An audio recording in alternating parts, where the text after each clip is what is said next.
திருமறை குரானில் நிறைய துவாக்கள் உண்டு. நாம் எல்லாருமே நிறைய துவா செய்யக்கூடியவர்கள். குரானில் அல்லாஹுமா என்று தொடங்கக்கூடிய சக்தி வாய்ந்த 5 துவாக்கள் உண்டு. அவை எதெல்லாம்னு நம்ம பார்ப்போம். அதற்கு கூடவே இந்த துவா ஓதினால் கிடைக்கும் சிறப்பையும் நாம் தெரிந்து கொள்வோம். குரானில் அல்லாஹுமா என்று தொடங்கும் ஒரு துவா இருக்கிறது. இந்த ஒரு துவாவை ஒரு அடியான் ஓதினால் இறைவனுடைய சிம்மாசனம் அந்த அர்ஷு குலுங்கும், அதிர்ந்து நமது தேவைகள் பூர்த்தியாகி கிடைக்கும். நமது கவலைகளை எரித்து சந்தோஷத்தை நமக்கு கொண்டு தரக்கூடிய துவா. அது மட்டும் இல்லாமல் ஜிப்ரல் அலைஹிஸ்ஸலாம் அவர்களுடைய துவா என்று பதிவு செய்திருக்கக்கூடிய ஒரு அற்புதமான ஒரு துவாவாகும். அது குரானில் இருக்கிறது. அது எதுன்னு நம்ம பார்ப்போம். நபிமார்களின் சிறந்த நபியான ஈசா நபி அலைஹிஸ்ஸலாம் அவர்களுடைய சமுதாயத்தினருக்கு வேண்டி இறைவனிடத்தில் செய்த அற்புதமான ஒரு துவா உண்டு. ஒரு மனிதன் இந்த ஒரு துவா செய்தால் அவனுடைய வாழ்க்கையில் இறைவன் ஹயரையும் பரக்கத்தையும் வழங்குவான். அந்த துவா எதுன்னு நம்ம பார்ப்போம். இந்த துவாவை இந்த புனிதமான வெள்ளிக்கிழமையில் ஓதுவதற்கு இறைவன் நமக்கு அருள் புரிவானாக. அஸ்ஸலாமு அலைக்கும் வரஹ்மத்துல்லாஹி வபரகாத்துஹு. பிஸ்மில்லாஹி ரஹ்மான் ரஹீம். அல்ஹம்துலில்லாஹி ரப்பில் ஆலமீன். ஒவ்வொரு மோமீனும் இறை நம்பிக்கையாளர்களுக்கும் அல்லாஹு தாலா ஆஃபியத்துள்ள நீண்ட ஆயுள் தந்து அருள் புரிவானாக. புனித குரான் கற்றுத்தந்த வழியில் நாம் வாழ்வதற்கும் இறைவன் நமக்கு அருள் புரிவானாக. மரணமடைந்தவர்களுக்கு அல்லாஹு தாலா மஃபிரத் வழங்குவானாக. ஆமீன். திருமறை குரானை நாம் எல்லா நாட்களுமே ஓதக்கூடியவர்கள்தான். இனி எல்லா நாட்களும் குரானை எடுத்து ஓத முடியவில்லை என்றாலும் நமது தொழுகையில் சூரா ஃபாத்திஹாவும் வேறு சூறாக்களையும் நாம் ஓதக்கூடியவர்கள்தான். அப்போ குரான் ஓதாமல் எந்த ஒரு முஸ்லிமான மனிதனுடைய வாழ்க்கையும் கடந்து போகாது. இந்த குரானில் இறைவன் என்ன கூறுகிறான் என்பதை நாம் சிந்திக்க வேண்டும். நிறைய விஷயங்களை அல்லாஹு தாலா நமக்கு கூறுகிறான். சொர்க்கத்தை பற்றி கூறுகிறான், நரகத்தை பற்றி கூறுகிறான், கியாமத்து நாளை பற்றி கூறுகிறான், நன்மையான விஷயங்களை பற்றி கூறுகிறான், மோசமான விஷயங்கள் செய்யக்கூடாது என்பதை அல்லாஹு தாலா கூறுகிறான், மோசமான விஷயங்கள் செய்தால் கிடைக்கும் தண்டனைகள் அதை பற்றி கூறுகிறான். இப்படி நிறைய விஷயங்களை வெவ்வேறு இடத்தில் அல்லாஹு தாலா கூறியிருக்கிறான். அந்த வகையில் அல்லாஹு தாலா திருமறை குரானில் நிறைய துவாக்களையும் கூறியிருக்கிறான். பிரார்த்தனைகள் நிறைய இருக்கிறது. குரானில் துவாக்கள் 3 விதத்தில் இருக்கிறது. நபிமார்கள் செய்த துவா உண்டு, மலக்குமார்கள் செய்த துவா உண்டு, இன்னும் இஸ்லாமுக்கு எதிரியாக இருந்தவர்கள் கூட செய்த துவாக்கள் குரானில் உண்டு. குரானில் அல்லாஹு தாலா 3 விதமாக துவாக்களை கூறியிருக்கிறான். ஒன்றாவது ரப்பனா என்று தொடங்கக்கூடிய துவா. ரப்பனா என்றால் எங்களுடைய இறைவா, எங்களுடைய அல்லாஹ், எங்களை படைத்தவனே. திருமறை குரானில் நிறைய நபிமார்கள் செய்த துவாக்களையும் அல்லாஹு தாலா கூறியிருக்கிறான். அவர்களுடைய வாழ்க்கையில் அவர்கள் ஓதிய துவாவையும் இறைவன் கூறியிருக்கிறான். ஆதம் நபி அலைஹிஸ்ஸலாம் அவர்கள் ஓதிய துவா ஆன ரப்பனா லலம்னா அன்ஃபுஸனா வ இல்லம் தஃபிர் லனா என்று தொடங்கக்கூடிய துவா. இப்ராஹிம் நபி அலைஹிஸ்ஸலாம் அவர்கள் ஓதிய துவா ஆன ரப்பனா தகபல் மின்னா இன்னக அன்த ஸமீஉல் அலீம். அந்த வகையில் ரப்பனா என்று தொடங்கக்கூடிய 40ற்கு அதிகம் துவாக்கள் உண்டு. ரப்பனா ஆத்தினா ஃபித் துன்யா ஹஸனா வ ஃபில் ஆখিরাতি ஹஸனத்தன் வ கினா அஸாபன்னார். அதே போலவே ரப்பி என்று தொடங்கக்கூடிய துவா உண்டு. ரப்பி என்றால் என்னுடைய இறைவன், என்னுடைய அல்லாஹ், என்னுடைய ரப்பே.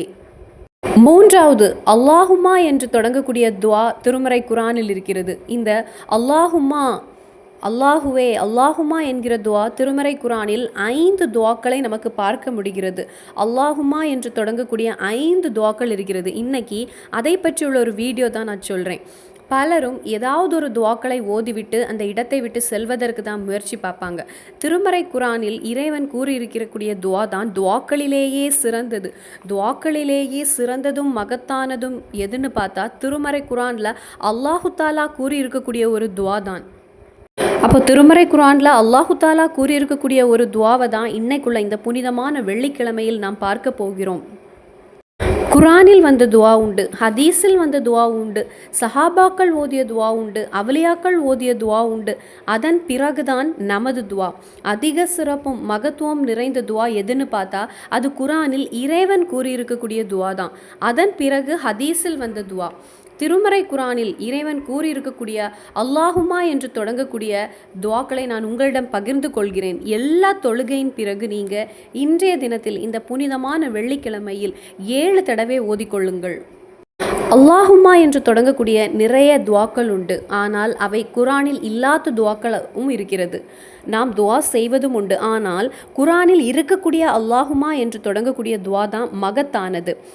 இன்னைக்கு இறைவன் நமக்கு கற்றுத்தந்த நம்மிடத்தில் அல்லாஹு தாலா கூறியிருக்கக்கூடிய மகத்தான ஒரு துவா இருக்கிறது. இந்த ஆயத்தை ஒரு அடியான் ஒரு தடவை அவன் ஓதினால் இறைவனுடைய அர்ஷ என்பது சிம்மாசனம் என்பது குலுங்கும், அதிர்ந்து நமது தேவைகள் பூர்த்தியாகக்கூடிய ஒரு துவா, கவலைகளை எரித்துவிட்டு சந்தோஷத்தை நமக்கு கொண்டு தரக்கூடிய ஒரு துவா. வாழ்க்கையில் கடன் அனுபவிக்கக்கூடியவங்க உண்டு, வேலை இல்லாமல் கஷ்டப்படுகின்றவங்க நிறைய பேர் உண்டு, கல்யாணம் உண்டு சரியாகாமல் வேதனையோடு இருக்கக்கூடியவங்க உண்டு, வீடு இல்லாதவர்கள் உண்டு. இப்படி அடுத்தவர்களுடைய முன்னாடி நமது நிலை என்பது குறைந்து தாழ்ந்து தலை குனிந்து போகக்கூடிய நிலை இன்று பலரும் சந்தித்து வருகிறாங்க. இதே போலுள்ள நிலையிலிருந்து தப்பிக்க இந்த ஒரு துவா ஓதினால் நமது தொழுகையின் பிறகு 7 தடவை நாம் ஓத வேண்டும். மகானான ஜிப்ரல் அலைஹிஸ்ஸலாம் அவர்களுடைய துவாவாகும். இறைவனுடைய அர்ஷ் எவ்வளவு பெரியது என்பதை நமக்கு வர்ணிக்க கூட முடியாது. அந்த சிம்மாசனம் என்பது அதிரும். நமது இந்த ஒரு துவா மூலமாக நமது கவலைகளை எரித்து சந்தோஷத்தை கொண்டு தரக்கூடிய ஒரு துவாவாகும். அல்லாஹு தாலா குரானில் கூறியிருக்கக்கூடிய துவாவாகும். அந்த துவா எது? திருமறை குரான்ல சூரா ஆல் இம்ரான்ல 26வது ஆயத்து. சூரா ஆல் இம்ரான்ல 26வது ஆயத்து. குலில்லாஹும்ம மாலிகல் முல்கி துத்தில் முல்க மன் தஷாஉ வ தன்ஸியுல் முல்க மிம்மன் தஷாஉ வ துஇஸ்ஸு மன் தஷாஉ வ துஇல்லு மன் தஷாஉ பியதிஹில் ஹைரு இன்னக அலா குல்லி ஷைஇன் கதீர். இந்த ஒரு துவாவை ஒரு அடியான் ஒரு தடவை ஓதினால் இறைவனுடைய அளவில்லாத சிம்மாசனம் என்பது அதிர்ந்து அந்த அர்ஷ குலுங்கி அந்த அடியானுடைய தேவைகள் பூர்த்தி ஆகி கிடைக்கும். ஜிப்ரல் அலைஹிஸ்ஸலாம் ஓதக்கூடிய மகத்தான துவாவாகும் இது. இந்த துவாவுடைய அர்த்தம், இறைவன் அவன் விரும்பியோர்களுக்கு ஆட்சியை கொடுக்கிறான், அவன் விரும்பியவர்களிடமிருந்து ஆட்சியை பறிக்கிறான். இறைவன் விரும்பியோர்களை கண்ணியப்படுத்துகிறான், அவன் விரும்பியவர்களை பணிவுள்ளவனாக ஆக்குகிறான். உன் கையில்தான் நன்மை இருக்கிறது. நிச்சயமாக இறைவன் எல்லாவற்றின் மீது ஆற்றல் மிக்கவன். அதாவது எல்லாமே இறைவனுடைய தீர்மானத்தில் தான் நடக்கிறது. இறைவன் நினைத்தால் அது நடக்கும், இறைவன் எடுக்க விரும்பினால் அவன் எடுத்து விடுவான் என்பதை உணர்த்தக்கூடிய சக்தி மிகுந்த இறைவன் கூறியிருக்கக்கூடிய ஒரு துவாவாகும் இது. அப்போ இன்று நாம் இப்பொழுது பயணிக்கக்கூடிய இந்த ஒரு வெள்ளிக்கிழமையில் ஒவ்வொரு நோன்பாளியும் நோன்பல்லாதவர்களும் இந்த ஒரு துவாவை உங்களுடைய தொழுகை பிறகு 7 தடவை நீங்கள் ஓதிக்கொள்ளுங்கள். இன்றைய தினத்தோடு விட்டுவிடக்கூடாது. ஒவ்வொரு தொழுகையின் பிறகு இனி உள்ள நாட்களில் இந்த புனிதமான மாதத்தில் 7 தடவை ஓதி அல்லாஹு தாலாவிடத்தில் துவா செய்யுங்கள். உங்களுடைய நிறைவேறாத தேவையும் இறைவனுடைய சிம்மாசனம் என்பது அதிர்ந்து உங்களுடைய தேவை அல்லாஹு தாலா பூர்த்தி செய்து தருவான். 7 தடவை ஓதுவதற்கு 5 நிமிடங்கள் போதுமானது. அப்போ இன்ஷா அல்லாஹ் இன்றைய ஒரு தினத்தில் இந்த துவா ஓதுவதற்கு இறைவன் அருள் புரிவானாக. ஆமீன். இன்னும் சந்திப்போம் வேறொரு வீடியோவில். அஸ்ஸலாமு அலைக்கும் வரஹ்மத்துல்லாஹி வபரகாத்துஹு.